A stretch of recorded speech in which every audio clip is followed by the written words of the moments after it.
Good morning, students.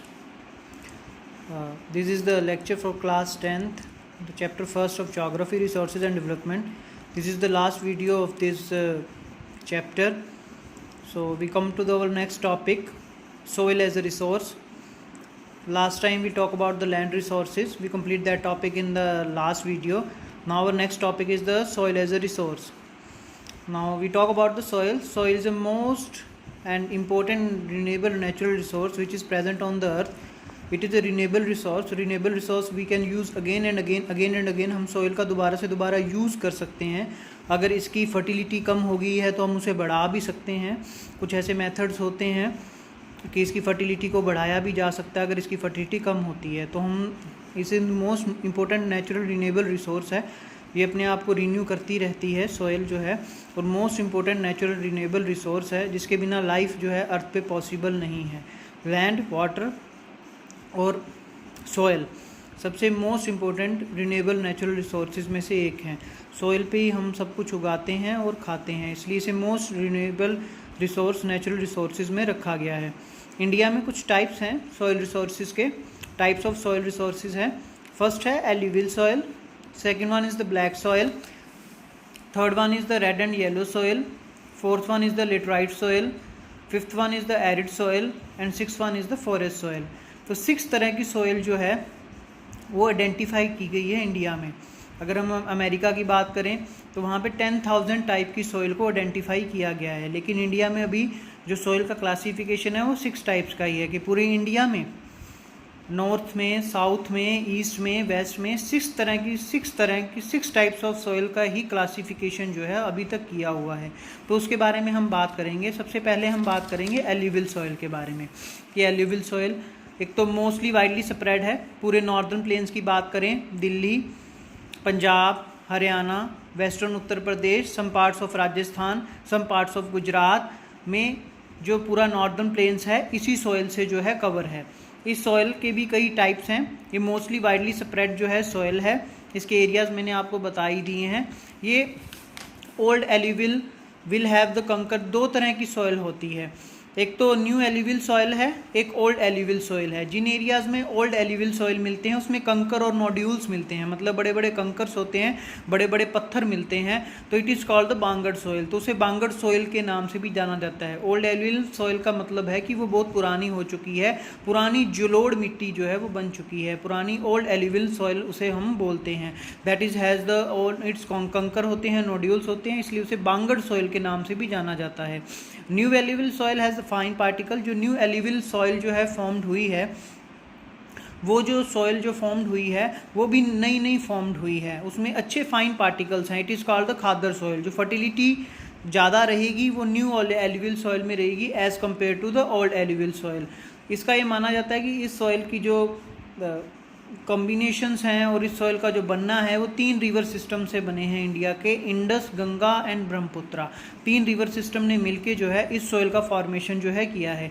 हमें भी पता है कि अब जो है डैम्स बनने के कारण हमारे एरियाज़ में कभी फ्लड्स नहीं आते. भाखड़ा नंगल डैम जो है उसके कारण कभी भी हमारे एरियाज़ में फ्लड्स नहीं आते. पहले टाइम टू टाइम फ्लड्स आते रहते थे और इन्हीं नदियों के साथ ये अपने साथ मिट्टी को लेके आती थी, और जैसे इन एरियाज़ में आते थे पानी यहाँ पे रुकता था तो उसका मिट्टी का क्या कर देते थे, नीचे सेटल डाउन कर देते थे, जिसके कारण इस सारी सॉइल का जो है फॉर्मेशन हुआ है. जो पुरानी मिट्टी हो चुकी है जहाँ पे फ्लड्स नहीं आते, that areas come in the old alluvial soil. और जो कुछ नए एरियाज़ हैं जिनमें फ्लड्स अभी भी आते हैं हमारे एरियाज़ में, that areas come in the new alluvial soil. तो उसके जो फाइन पार्टिकल्स हैं that is called the khadar soil. जो न्यू एल्यूवियल सॉइल है उसे खादर सॉइल के नाम से जाना जाता है, और जो ओल्ड एल्यूवियल सॉइल है that is known as the bangar soil. तो इसके अंदर जो है it has the phosphoric, lime and the potash content. काफ़ी फर्टिलिटी जो है इसकी सॉइल की अच्छी है. अच्छी सॉइल की फर्टिलिटी होने के कारण वाइडली स्प्रेड है एरियाज़ में, और इसका यूज़ भी अच्छे तरीके से जो है वो किया जाता है. इट हैज़ फॉस्फोरिक बहुत है इस सॉइल में, लाइम बहुत है, पोटाश का कंटेंट है जो वो बहुत अच्छा है. तो फर्टिलिटी की जो वैल्यू है या मात्रा हम बोलेंगे, फर्टिलिटी जो है बहुत ज़्यादा है कहीं ना कहीं पे. जो मेजर क्रॉप्स हैं वो हैं शुगर केन, पैडी और वीट, जो इस सॉइल में वाइडली जो से उगाए जा सकते हैं. और हमारे घरों में भी हम भी अपने हम भी नॉर्दर्न प्लेन्स में रहते हैं, हमें हमारी जो सॉइल है वो यही सॉइल है, एल्यूवियल सॉइल। नेक्स्ट सॉइल की हम बात करेंगे, that come in the category of the black soil. Black soil black in colour, देखने में इसका कलर जो है ब्लैकिश होता है, मतलब डार्क ब्लैक कलर में होती है। Suitable for the growth of the cotton, cotton की ग्रोथ के लिए, नरमे कपास की खेती के लिए बहुत अच्छी मानी जाती है ये सॉइल।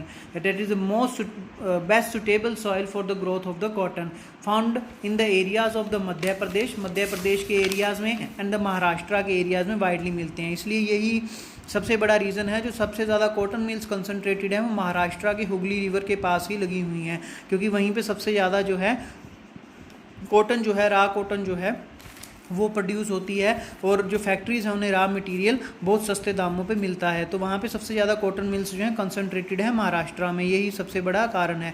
वहाँ पे कॉटन की खेती बहुत की जाती है, कॉटन का एग्रीकल्चर बहुत किया जाता है। मध्य प्रदेश और महाराष्ट्र इंडिया में सबसे ज़्यादा अगर कॉटन की प्रोडक्शन बोलें तो इन्हीं दो एरियाज़ में होती है।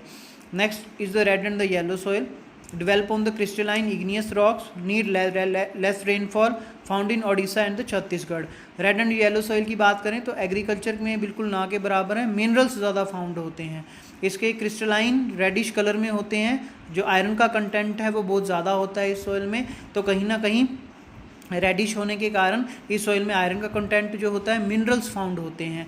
एग्रीकल्चर की बात करें तो एग्रीकल्चर बिल्कुल ना के बराबर है इन सॉइल्स पे, इसलिए ओडिशा और छत्तीसगढ़ में मिनरल्स ज़्यादा करके माइनिंग बहुत कंसनट्रेटेड एरियाज़ है, माइनिंग कंसनट्रेटेड एरियाज़, तो इस तरह की सॉइल जो है वो इन एरियाज़ में मिलती है। That is the third soil, red and the yellow soil. Now we move to our next soil, that is the laterite soil. Laterite soil का क्या है, needs high temperature and the heavy rainfall. जहाँ पे ये soil मिलेगी, एक तो high temperature में मिलेगी, एक हैवी रेनफॉल उन एरियाज़ में होनी चाहिए। जो हमारे एरियाज़ हैं केरला के, तमिलनाडु के, नीलगिरी हिल्स के जो एरियाज़ हैं उनमें ये सॉइल मिलती है। That is suitable for the growth of the T and the coffee. T and coffee की ग्रोथ के लिए, इंडिया की जो कॉफ़ी है वो वर्ल्ड फेमस है और टी भी वर्ल्ड फेमस है पूरी इंडिया की। इंडिया काफ़ी इंपोर्ट करता है टी और कॉफ़ी को बाहर की कंट्रीज़ में, और काफ़ी कंट्रीज़ में से पसंद भी किया जाता है। तो लेटराइट सॉइल हाई टेम्परेचर और उन एरियाज़ में होगी जहाँ पे हाई टेम्परेचर है और हैवी रेनफॉल है। तो तमिलनाडु, केरला और असम के ऐसे एरियाज़ हैं जहाँ पे इस तरह की सॉइल मिलती है, और टी और कॉफ़ी की जो प्रोडक्शन है सबसे ज़्यादा इन एरियाज़ में की जाती है, Tamil Nadu, Kerala and Assam. Now to be move over the next soil, that is the fifth soil, arid soil. Reddish brown in colour होता है, हाई साल्ट कंटेंट रहता है, फाउंड इन द, हमारे अगर इंडिया में बात करें तो वेस्टर्न राजस्थान में इस तरह की सॉइल जो है वो फाउंड आउट होती है, एरिड सॉइल। एरिड सॉइल को अगर पानी दिया जाए, काफ़ी मात्रा में से पानी मिले, काफ़ी मात्रा की बात है कि बहुत अच्छा पानी मिले, इरिगेशन फैसिलिटीज़ अच्छी मिले, तो इस पर भी क्रॉप्स को उगाया जा सकता है। लेकिन इरिगेशन फैसिलिटीज़ अच्छी मिलनी चाहिए। अगर इरिगेशन नहीं है, पानी नहीं है, तो इस तरह की मिट्टी पे खेती जो है, एग्रीकल्चर जो है वो नहीं किया जा सकता। साल्ट कंटेंट काफ़ी हाई रहता है और साल्ट की जो प्रोडक्शन है वो इस मिट्टी से हो सकती है। तो राजस्थान के जो हमारे एरियाज़ है वहाँ इस तरह की सॉइल जो है वो मिलती है। नाउ टू मैं move to the next soil, it is the forest soil, found in the rainforest regions. Forest regions जो होते हैं, अच्छी बारिश जो होती है, जिन रीजन्स में अच्छे फॉरेस्ट में अच्छी बारिश होती है वहाँ पे इस तरह की मिट्टी जो है वो मिलती है, जिसे हम फॉरेस्ट सॉइल बोलते हैं। क्लेइज टेक्सचर होता है नियर वैली साइड्स। इसमें क्या है, दो तरह की सॉइल मिलती हैं। वैलीज़ जहाँ पे बनेंगी, जहाँ पे मिट्टी होगी, मतलब जहाँ पे बर्फ़ नहीं गिरती होगी, वैलीज़ होंगी, वहाँ पे जो मिट्टी होगी वो क्लेई होगी। क्लेई मतलब कि जैसे आपकी क्ले होती है, चीकनी मिट्टी, क्लेई मिट्टी होगी। और जहाँ पे स्नो कवर्ड एरिया होंगे वहाँ पे एसिडिक होगी। एसिडिक मतलब कि नमक की मात्रा इस मिट्टी में बहुत ज़्यादा मिलेगी। तो दो तरह की टाइप्स हैं फॉरेस्ट सॉइल के भी, एक तो क्लेई टेक्सचर मिलेगा आपको वैली साइड्स में, एक स्नो कवर्ड एरियाज़ में इसका जो टेक्सचर है वो कहीं ना कहीं एसिडिक हो जाता है। Now to the move to the our next topic, that topic is coming in the category of the soil erosion. Soil erosion refer to the wearing away of a field topsoil by the natural physical forces. Soil erosion क्या होता है, मृदा अपरदन इसे बोलते हैं। कुछ कारणों से मिट्टी की ऊपरी परत का हट जाना, वो कोई भी कारण हो सकते हैं, पानी भी उसका कारण हो सकता है, उसका कारण हवा भी हो सकती है।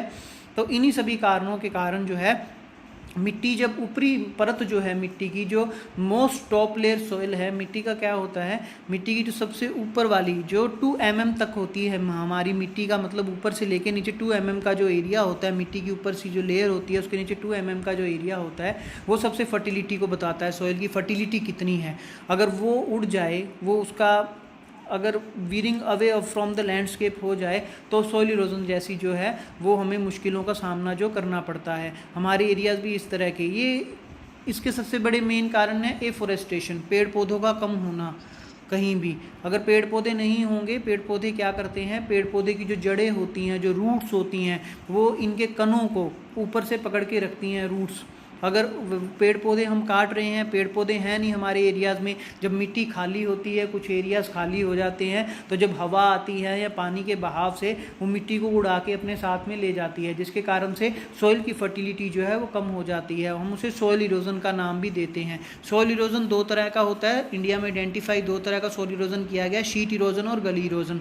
जब सॉइल इरोजन होता रहे और हम उस पर ध्यान ना दें, पेड़ पौधे ना लगाएं, कोई ग्रास ना लगाएं उस एरियाज़ में, तो वो शीट इरोजन हो के मिट्टी जो है बिल्कुल, जो फर्टिलिटी है मिट्टी की बिल्कुल कम हो जाती है। तब हम उसे शीट इरोजन बोलते हैं कि मिट्टी बिल्कुल फर्टिलिटी कम हो चुकी है मिट्टी की, अब उस पर ध्यान नहीं दिया गया, इस तरह के मेजर नहीं लिए गए कि सॉइल की फर्टिलिटी को बचाया जा सके। नेक्स्ट है गली इरोजन। गली इरोजन तब होता है कि जब सॉइल इरोजन, शीट इरोजन पे ध्यान नहीं दिया जाता और मिट्टी उड़ते बड़े बड़े खड्डे बन जाते हैं, पानी पड़ने के कारण, खड्डे बनने के कारण उसे हम गली इरोजन का नाम देते हैं। मैं आपको पिक्चर्स जो हैं वीडियो में शीट इरोजन की और गली इरोजन की अलग से सेंड करूँगा, जिससे आपको पिक्चर्स देख के पता चल जाएगा कि शीट इरोजन किस तरह का होता है और गली इरोजन किस तरह का होता है। तो कुछ ऐसे स्टेप्स लिए जा सकते हैं to control the soil erosion. Soil erosion को कंट्रोल करने के लिए सबसे पहला स्टेप है, हमारे जो गवर्नमेंट है वो स्टेप्स ले रही है कि सॉइल इरोजन को रोका जा सके। अगर मिट्टी की फर्टिलिटी नहीं रहेगी तो प्रोडक्शन में कमी आ जाएगी, जिसके कारण से फार्मर्स को बहुत ज़्यादा प्रॉब्लम्स का सामना आने वाले टाइम में करना पड़ सकता है। तो कंटूर प्लॉफिंग है, एक स्ट्रिप क्रॉपिंग है, एक शेल्टर बेल्ट्स है। सबसे पहले कंटूर प्लॉफिंग को समझेंगे। कंटूर प्लॉफिंग में क्या है कि खेती के कंटूर्स बनाए जाते हैं बड़े बड़े, जैसे एक लाइन में खेती की, फिर कुछ एरिया छोड़ दिया, फिर खेती की, फिर कुछ एरिया छोड़ दिया, फिर खेती की। लेकिन हमारे एरियाज़ में इस तरह की जो है कंटूर प्लॉफिंग को प्रैक्टिस में हम नहीं ला सकते हैं। उसके पीछे बड़ा रीज़न ये है कि यहाँ पे फार्मर्स के पास लैंड बहुत कम है। ये उन एरियाज़ में प्रैक्टिस में लाया जा सकता है जहाँ पे फार्मर्स के पास 200-300 हेक्टेयर्स के आसपास लैंड हो। हमारे यहाँ पे सबसे बड़ी प्रॉब्लम है कि कंटूर प्लॉफिंग को हम नहीं कर सकते, लेकिन बाहर के कुछ एरियाज़ में, अब्रॉड के एरियाज़ में इस तरह की प्रैक्टिस को करके सॉइल इरोजन को कहीं ना कहीं से रोका है। और फार्मर्स जो हैं उन्होंने कंटूर प्लॉफिंग की मदद से सॉइल इरोजन को रोका है। हमारे एरियाज़ में हम ये नहीं कर सकते हैं क्योंकि फार्मर्स के पास लैंड कैपेबिलिटी जो है, पर कैपिटा जो लैंड है बहुत कम है। हर किसी फार्मर के पास 5 हेक्टेयर, 6 हेक्टेयर्स, 10 हेक्टेयर्स के आसपास ही लैंड है, या 2 हेक्टेयर्स, 1 हेक्टेयर ही लैंड है, जो कि बहुत कम है। उस पर कंटूर प्लॉफिंग जैसी प्रैक्टिस जो है वो नहीं की जा सकती। नेक्स्ट है स्ट्रिप क्रॉपिंग। स्ट्रिप क्रॉपिंग हमारे एरियाज़ में की जा सकती है। स्ट्रिप क्रॉपिंग का मतलब क्या है कि एक लाइन में आपने खेती कर दी, एक लाइन खाली छोड़ दी, दूसरी में फिर खेती कर दी, फिर खाली छोड़ दी, इसलिए जो मिट्टी जो है वो उड़ ही नहीं पाएगी। अगर मिट्टी उड़ेगी तो दूसरी लाइन में जाके अपने आप सेटल डाउन जो है वो हो जाएगी। एक लाइन खाली छोड़ दी, एक लाइन पे खेती कर दी, एक लाइन खाली छोड़ दी, एक लाइन पे खेती कर दी, that is come in the category of the strip cropping. Shelter belts का मतलब क्या है कि खेती करने के साथ साथ शेल्टर बेल्ट्स बना दी जाएँ, ट्रीज़ आसपास जो है ट्रीज़ लगा दिए जाएँ। अगर 1 हेक्टेयर के एरियाज़ को ट्रीज़ से कवर कर दिया जाए जिससे सॉइल इरोजन ना हो, और जो ट्रीज़ की रूट्स हैं उस सॉइल इरोजन को रोकें और उसे, उसके जो ऊपरी जो कण हैं मिट्टी के, उन्हें पकड़ लें, जो रूट्स हैं उन्हें पकड़ के रखें और सॉइल इरोजन ना हो पाए। मैं आपको कंटूर प्लॉफिंग की, स्ट्रिप क्रॉपिंग की और शेल्टर बेड्स की पिक्चर्स अलग से भेजूंगा और उनकी डेफिनेशन भी भेजूंगा, जिससे आपको उसको समझने में आसानी होगी, that you can understand easily that types of the topics. तो हमारा यहाँ पे चैप्टर कंप्लीट होता है। अगर किसी स्टूडेंट को इस वीडियो से रिलेटेड कोई प्रॉब्लम है, मैं नोट्स की पीडीएफ आपको अलग से भेजूंगा। चैप्टर की पीडीएफ मैंने आपको पहले भेजी हुई है, आप चैप्टर से भी पिक्चर्स देख सकते हैं, कंटूर प्लॉफिंग की, स्ट्रिप क्रॉपिंग की और शेल्टर बेड्स की। शीट इरोजन और गली इरोजन की भी पिक्चर्स आप वहाँ से देख सकते हैं, नहीं तो अलग से आपको पिक्चर्स जो हैं ग्रुप में जो है सेंड की जा रही हैं।